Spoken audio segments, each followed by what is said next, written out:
Assalamualaikum warahmatullahi wabarakatuh. Alhamdulillahirabbil alamin. Wassalatu wassalamu ala asyrafil anbiya'i wal mursalin Sayyidina Muhammad wa ala alihi wa sahbihi ajma'in. Amma ba'd. Ikhwan fillah dimanapun berada, tidak terasa Ramadan kembali bertemu dengan kita. Tidak terasa Ramadan yang kita rindu-rindukan 1 tahun sebelumnya kembali menyambangi kita.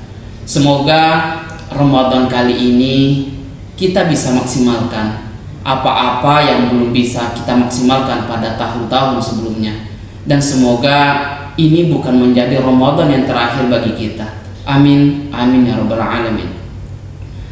Ikhwan fillah dimanapun berada, di kalangan masyarakat kita, kalangan masyarakat Indonesia, ada satu hadis yang sudah terbiasa kita dengar, yaitu naumu sha'im ibadah wa sumtuhu tasbih wa du'ahu mustajabun wa amaluhu mudha'afun. Tidurnya orang yang berpuasa itu ibadah, diamnya tasbih, dan doanya mustajab, dan sedangkan amalan-amalannya itu bisa dilipat gandakan. Bagi kalangan masyarakat Indonesia, untuk hadis mengenai tidurnya orang berpuasa ini bisa sangat berdampak buruk bagi perilaku bagian masyarakat. Kenapa? Karena ketika mendatangi bulan Ramadan, kita dikunjungi bulan Ramadan, hal yang terlintas di pikiran kita ialah bagaimana bisa beribadah hanya karena tidur. Nah, jadi perlu kami luruskan di sini bahwa untuk yang namanya ibadah itu ada yang namanya kesusah payahan di situ. Sedangkan tidur tidak ada kesusah payahannya di situ. Jadi jangan sampai pahalanya kita menganggap bahwa tidurnya orang puasa itu terlalu ibadah. Perlu diketahui bahwa dalam kitab Jami'us Shaghir kayak karya Imam Jalaluddin As-Suyuti mengatakan bahwa hadis ini dhaif. Hadis ini dhaif. Dengan kata lain, jangan terlalu diamalkan. Tapi menurut beberapa ulama bahwa dalam hadis ini ada periwayat yang dia itu sangat dijauhi. Nah, sehingga dia dianjurkan untuk meninggalkan hadis ini. Dengan kata lain, ulama-ulama tersebut seperti Imam Bukhari, Imam Hambal juga menganjurkan agar jangan sampai mengamalkan hadis ini. Kenapa? Hadis ini diriwayatkan oleh orang yang di dalamnya itu terdapat orang yang sangat cacat. Nah, jadi tidurnya orang puasa, diamnya adalah tasbih, doanya mustajab, dan amalnya dilipat gandakan. Menurut Imam Bukhari, orangnya ini semi matruk atau semi ditinggalkan. Jadi jangan kita terlalu fokus ketika bulan Ramadan malah hanya tidur.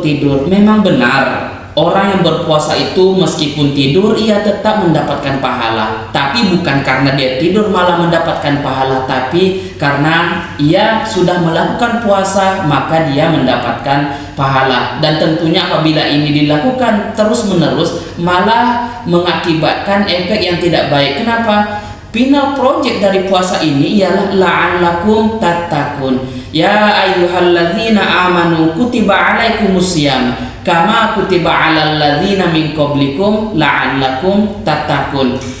Hai orang yang beriman, kami wajibkan kepada kalian puasa sebagaimana kami wajibkan kepada umat-umat sebelum kalian, agar apa? La'allakum tattaqun. Jadi final project dari berpuasa ini bukan cuma sekedar menahan lapar, bukan cuma sekedar menahan dahaga, tapi la'allakum tattaqun.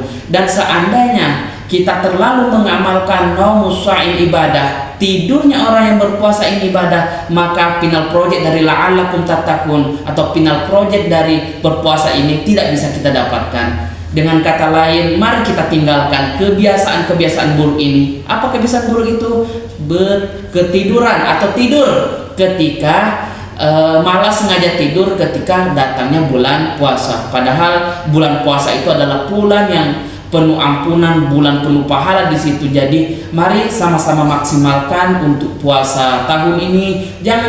Jangan sampai kita malah terlena lagi, malah konsumsi tidurnya yang kita tinggalkan, malah konsumsi tidurnya yang kita tingkatkan.